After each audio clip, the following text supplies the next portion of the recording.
বুধবার থেকে সরকারি চাকরিজীবীরা নতুন সময়সূচিতে অফিস করবেন। টানা ৫ দিন ছুটি শেষে বুধবার থেকে শুরু হচ্ছে সরকারি অফিস।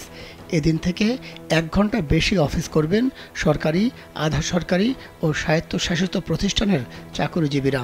নতুন এ নিয়মে এসব প্রতিষ্ঠানে কর্মরতদের রোববার থেকে বৃহস্পতিবার সকাল ৯টা থেকে বিকেল ৫টা পর্যন্ত ৮ ঘন্টা অফিস করবেন।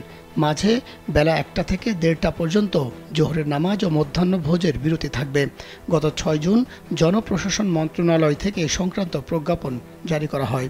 এর আগে ২০২২ সালের ১৫ নভেম্বর থেকে এসব প্রতিষ্ঠানের অফিস সময় ছিল সকাল ৯টা থেকে বিকেল ৪টা পর্যন্ত, মোট ৭ ঘন্টা।